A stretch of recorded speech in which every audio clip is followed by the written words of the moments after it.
Breaking news out of the NBA here on HQ. The Philadelphia 76ers have fired their head coach, Doc Rivers. That's confirmed by our NBA insider, Bill Ryder. The move comes 2 days after the Sixers fell apart in Game 7 when they were blown out in their loss to the Celtics. Rivers won 65% of his games in Philly, but the Sixers' lack of playoff success proved to be his undoing. They never made it past the second round in each of his 3 seasons. Aside from that title that he won with Boston, Rivers has struggled in Game 7s under his belt. 6-10 record overall, the most losses by any head coach in NBA history, and his last 5 Game 7s have all been losses. We now welcome in our coach, Avery Johnson, to react to this news of Doc Rivers being fired. Avery, I know that you're good friends with Doc. You guys were teammates together in San Antonio. What's your reaction here to this news? Well, I'm not really surprised. If you look at what's been happening in the NBA over the last week, Monty Williams leads the Phoenix Suns to the finals, new ownership, he gets fired. Mike Budenholzer wins a championship with the Milwaukee Bucks. A couple of years later, he gets fired. Doc Rivers, who obviously was a championship coach with the Boston Celtics, he wasn't hired by Daryl Morey. Daryl Morey inherited Doc Rivers, so he probably wants to start over with a new coach, and maybe this move is tied to James Harden re-signing. James, are you going to re-sign if Doc Rivers is the coach, or you're not going to re-sign if Doc Rivers is the coach? So many different elements to this situation, but I'm not really surprised. It's a players' league, and if the players aren't happy, they will get the coach fired. Yeah, you bring up that James Harden situation. I think that's something very important to monitor. Of course, he has the player option where he could become a free agent if he wants to. The reports were out there saying that if Doc Rivers was still going to be the coach of the Sixers, that Harden probably wouldn't want to come back. What do you make of this situation, and is it now enough to convince James to stick with Philly? I just want to know from the player standpoint, what could Doc Rivers have done better? Your best 2 players struggled significantly. I mean, James Harden didn't even score in double figures. Ben Simmons didn't score in double figures in his last significant playoff game with Philadelphia. But in those situations, I just want to know, asking a friend, what do you want the coach to do? He can't play. Doc Rivers had played in the NBA. I was his teammate, and I understand when coaches make mistakes, not calling a timeout or, adjustments. But when your MVP and your former MVP don't play at a high level in a Game 7, I just want to know what do they want the coach to do? What could he have done better? Yeah, you mentioned how it is a players' league now when the players typically get what they want. When you look at Doc Rivers and his career now as a head coach, what do you make of it? Of course, the stop in Orlando to start, won it all with Boston, and then the Clippers and now the Sixers. Where does he really stack up there with all the success he had winning the title, but then the misfires in the postseason? Well, he's been a coach for a long time. Look at the longevity. You look at players that have played in NBA for a long time, they're not going to win the championship every year. And maybe they had a part of teams that lost in a Game 7 or a Game 6. Guy's been really consistent overall in his career. Sure, there's been some misfires, but look at every one of those misfires. Was Chris Paul available in one of those conference semifinals with the Clippers? What was happening with the best players on the biggest stage? Again, it's a players' league. Doc Rivers had an incredible run. You look back at some of the I know we're switching to NFL, but some of those Jim Kelly football teams with Buffalo, people say it was a failure because they didn't win the Super Bowl, but they got to the Super Bowl, and the only way you'll have a chance of winning is if you get there. Doc Rivers with his teams making it to the conference finals and conference semifinals. It's really hard winning in the NBA, and you're not playing against yourselves. You're playing against other teams that were outstanding teams, and unfortunately, he came up short. But you got to give him credit for coaching his teams up enough to get to the conference semifinals and finals and winning the NBA championship. So now when you look at the Sixers and their contention of that big two of Harden and Embiid, assuming that Harden opts in and returns next season, when you look at the reported names out there being floated around already, from Budenholzer to D'Antoni to Frank Vogel, where do you think Monty Williams, do any of those stick out to you as someone could be a good fit for Philly to take them to that next step and get them back at least to the Eastern Conference Finals?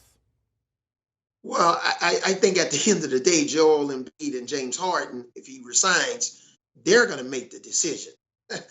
That's what this is. So if they want Mike Budenholzer, and that's where Coach Budenholzer feels he has the best chance to win. Obviously he's been head coach in the Eastern Conference twice with the Atlanta Hawks and Milwaukee, so he knows that conference really well. Both of his coaching jobs, Williams has been with the Pelicans, an assistant with Oklahoma City, assistant with Portland, and then a head coach at Phoenix. He's primarily been in the West. So does he want a change of scenery? So all of those coaches are qualified. Frank Vogel's won a championship with the Lakers. But at the end of the day, this is going to be a James Harden and a Joel Embiid decision. So you look at that with the big two of Embiid and Harden, and you had Embiid saying after they lost to the Celtics that, hey, it can't just be him and James showing up, when realistically neither of them showed up too well in that Game 7 loss. For them moving forward, for the Sixers roster, what do they need to be able to compete and get over the hump? Well, they need Tyrese Maxey to continue to get better. He played outstanding this year. He's got to continue to get better on and off the ball, be that number 2 guy sometime. Because if Harden struggles, they need another dominant scorer. D'Anthony Milton, was up and down off the bench. He's a talented young player. Tobias Harris, they've got a lot of money invested in Tobias Harris. So I think he's got to continue to improve, but add more depth, quality depth, experience to that bench. And if for some reason James Harden decides to move on to another team, then are you going to try to go out and sign a Kyrie Irving or somebody in that standpoint to really come in for Harden and pair him with Joel Embiid? But I think depth, continue to add to it. You got to get your good players re-signed like James Harden, and continue to grow this roster with Tyrese Maxey taking more responsibility on a consistent basis on the offensive end. Yeah, Harden getting up there in age. He'll turn 34 in August, so having the contributing factor of Maxey sure would be nice. I want to circle back to Doc Rivers. What do you think is maybe next for him? Do you think we'll see his name floated out there with some of these openings that we have right now? Well, I know Philadelphia is hoping he gets another job so they can get that offset from the contract, so they won't have to pay him with whatever amount of time is left on his contract. I'm sure the Phoenix Suns are going to make that call. I'm not sure about Milwaukee, but, when you got those 2 stars like Devin Booker and Kevin Durant, Doc Rivers, coached the Clippers. He's very familiar with any and all things NBA. So I believe maybe Phoenix would be the team specifically that would make that call with Doc Rivers. I don't think he's going to retire. I think he's really still passionate about coaching. He's what, 61? That's not old. So I think Phoenix is going to be the one that's probably going to jump out there and engage his interest for that job. Yeah, Doc Rivers looking for a new job, and the Sixers looking for a new head coach. He's our coach, Avery Johnson, joining us, reacting to the news of Doc Rivers being fired today by the 76ers. Thank you very much, Coach. Doc, of course, in the playoffs, aside from winning it all with the Celtics, he has struggled blowing series leads. It's happened every stop he's had, from the Magic to the Celtics, Clippers, and now most recently with the Sixers. Up 3-1, up 3-2 has not always meant safe and moving on to the next round under Doc Rivers' watch. And now the Sixers will look for a new head man. Coming up on HQ, we will have a whole lot more surrounding the firing of Doc Rivers on the other side. Stick with us. We'll bring in more guests and break it down in the NBA with this breaking news. Well, that breaking news in the NBA, the Philadelphia 76ers have fired their head coach, Doc Rivers. Our Bill Ryder confirming that news today. This comes 2 days after the Sixers fell apart in that Game 7 blowout against the Boston Celtics. By the way, when you talk about Rivers, he's won 65% of his games in Philly. He got that job back in 2020. 9th all-time when it comes to career wins, just over 1,000, close to 1,096. He has that title with the Celtics. He's had stops in Orlando, LA, and here in Philly. The problem is closing the deal in those Game 7s. By the way, 6-10 and 5 straight when it comes to losing those closeout games. For more on this, Brad Bakken joining us along with our James Herbert. And Brad, I'll start with you. We talked about this early in the season. The Sixers kind of wishy-washy to this point, but now again, Doc Rivers is the outlier. The reason why he's gone is because of how they perform. But your reaction to this news here of Rivers, the one losing his job? Oh, I'm not surprised. I mean, this is the firing season, and there's been one scapegoat after another, and I don't necessarily want to categorize Doc Rivers as a scapegoat. I don't think Doc Rivers is a great playoff coach. We've seen him blow 3-1 leads. We've seen him blow 3-2 leads. I'm a quality shot snob. The Sixers do not get quality shots in the offense. I don't think that's entirely due to Doc Rivers. But look, I think everybody has been trying to follow up on what Sam Hinkie started. It started Brett Brown, ended up being a scapegoat. Elton Brand ended up being a scapegoat. Daryl Morey comes in and wants to make this whole thing about James Harden. And James Harden does what he too often does in the playoffs in Game 7 when they needed him most. Now Doc Rivers is another one that's going to go off and find some other place to work because he couldn't get the job done. So this has been a pattern in Philadelphia, nobody being able to make good on the Joel Embiid star power that they have, build a title contender around it. And so this is not surprising news to me. Again, I don't think Doc Rivers is the guy that's going to get a team that's difficult with the personnel to get the right kind of shots in the playoffs. I don't think he was the guy that was going to kind of pull that rabbit out of the hat. I think he did end up being the fall guy here. He shouldn't be seen as a scapegoat necessarily. I don't think you can pin this on him. I don't think the Sixers will. Like when Daryl Morey eventually speaks about this, I don't think he will pin it all on Doc Rivers. I think they just might have thought it was time for a change after a few consecutive, really tough end of playoff losses. Like these elimination games have been ugly. They've been kind of weird every season. It's just a little bit strange when you look at this particular series against the Celtics alone, because I think going into it, they were seen as a big underdog in this series, especially with Joel Embiid not healthy. Doc Rivers was the coach when they were up 3-2. He was the coach when they stole Game 1 and James Harden went off and the Sixers kind of shocked the entire NBA in that game. And yes, he was also the coach when they lost Game 6 and looked terrible toward the end of that game. And he was the coach when in the second half of Game 2, they completely fell apart. But it is kind of weird looking at this situation, because I think if they had lost in fewer games, but it just wasn't such an ugly blowout, maybe we're not having this conversation right now. If we're looking ahead here, guys, and you think about it, assuming that Embiid will be there, of course, and James Harden has mentioned he wants to go back to Houston, there are some quality coaches out there that can take the helm. Budenholzer, as you mentioned, has already lost his job out there in Milwaukee. But, oh, by the way, he won a championship. Nick Nurse won a couple years ago in Toronto. Others out there, D'Antoni, Monty Williams. Who's the perfect fit for this, assuming that it's Embiid and Harden and that core group there? I mean, look, you're going to see kind of these retread names, and you've got some very good and accomplished coaches in those guys that you just mentioned. I mean, if James Harden, you sort of qualified that with if James Harden goes back to Houston, that changes a lot of things if he does. If we assume that this roster, by and large, is in place as constructed, then you're going to hear Mike D'Antoni's name because of his history with James Harden and his ability to run that offense.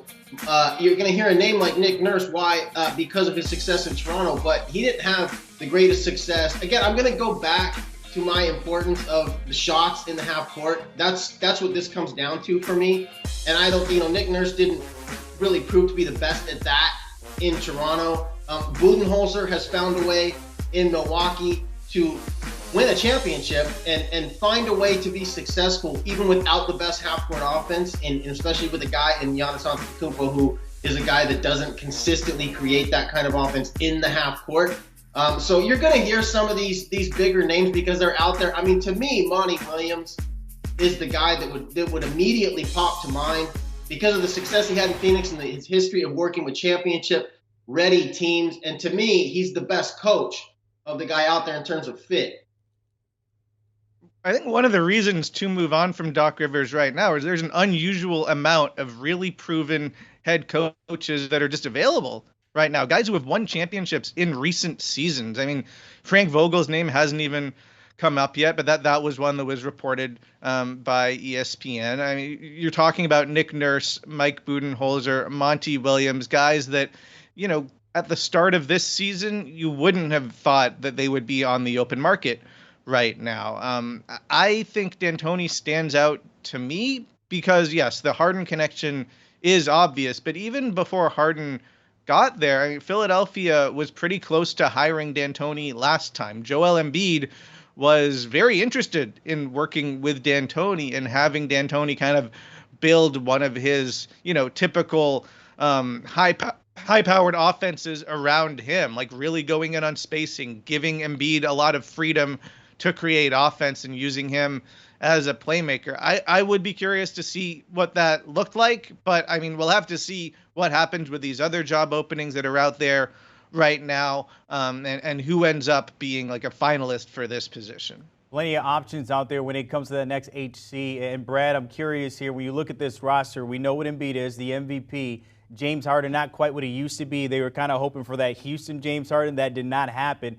Tyrese Maxey, you can argue he was the second best player, but outside of that, how do they kind of retool this team in the future? Because when you look at the East, the Celtics are there, the Heat are showing off as well. So where do they kind of fit in retooling this roster for next year? Well, look, we always have these talks around this time of year of how these teams that have disappointing exits in the playoffs can retool their team and go out and get new players, and it's not very realistic in most scenarios. So, James and I used to argue about this when Brett Brown was in place, and I have been all over the Sixers for years. Why can they not get consistent, quality, good half-court shots? And I finally came to the point where I was mad at Brett Brown when it was happening then. And then it's like, well, because of Ben Simmons. And now we look at the common denominator, and Joel Embiid, to me, he has got to get better at handling double teams. He has got to command that better. And he has got to be the guy that's spraying the ball offensively, put the spacing around him. But to think that James Harden is going to come in and be that guy that's going to orchestrate an offense and get you consistent, quality half-court looks in the postseason, it's not going to happen. I just don't think you can rely on that. And to me, it comes down to Joel Embiid and him taking that next step. It's why I voted Nikola Jokic, or I'm not a voter, but in my picks, I said Nikola Jokic is the MVP because he guarantees you a good half-court shot. And what did we see in Game 7 when it really comes down to it? And I know he was hurt, but that's what Joel Embiid has got to take on over the offseason in becoming a better playmaker and dominating games like this in multiple ways so that they can perhaps get over the hump. So we're going to talk about the coach that they bring in and how they can retool. But to me, that becomes the biggest thing. Yeah, part of this, I agree, Brad. Part of this is internal. Part of this is, can Joel Embiid do what he pledged he would do? In his post-game interview after Game 7, he talked about some of what Brad just brought up. He talked about playmaking. He talked about ball handling. His turnovers in these playoffs, like, that was a big story. I mean, that was a big story even in the first round when they swept the Brooklyn Nets, and Embiid wasn't there for the last game. The 3 games that he was there, they double-teamed him and they triple-teamed him. He didn't always handle that well. That is an area for him to improve. I do think the number one area for him to, I don't even want to say it's an improvement because he can't necessarily control this, but the big thing for him is being healthy in the playoffs. That has been the story every single year. I don't think his horrible performance in Game 7 was completely unrelated to how he was feeling physically, and I can't just blame him for that. Also, internal development from Tyrese Maxey, I think, is important. He does keep getting better year after year, but we'll see what the next sort of step is for him. I think from a front office perspective, a lot of this is firstly going to be determined by what James Harden does. Can they work out a new deal with him? Does he just walk and leave them empty-handed, or can they figure out a sign and trade, something creative with him to get him to a new spot? If he just walks and the Sixers get nothing back, then they're in a really tough spot. At that point, maybe you try to dump Tobias Harris's contract But that could be tricky because one obvious place to do that would be the Houston Rockets, who have all of this cap space, but they might be using that cap space to poach James Harden away from Philadelphia rather than absorbing Harris's contract and helping the Sixers out. So it will be tough. It will be tricky if Harden walks. If it's basically the same roster, then you're looking at kind of marginal tweaks. Like, can they get somebody to play the PJ Tucker role that can actually keep a defense honest? It will prevent a team like the Celtics from just planting somebody like Robert Williams in the paint and then messing up the Harden and Embiid pick and roll. You're looking for little edges like that, like another two-way player off the bench that can kind of solidify the rotation. But that is assuming that the major change you're going to make is the coach, and James Harden will actually re-sign with the team and give this another go. More questions and answers for Philly, of course, after this season ending in the second round there. Brad Bakken and James Herbert, as always, appreciate you joining us on that breaking news. Doc Rivers fired from the 76ers, and history has not been on his side. Of course, starting there from Orlando, up 3-1, losing that series. 6-10 when it comes to Game 7s. 5 straight losses in that instance. I guess 154 wins with the Sixers, and 3 postseason appearances were not enough for a guy that has the 9th all-time career wins. But now he's shown the door there in the city of brotherly love. Keep it here on HQ. We got more throughout the day.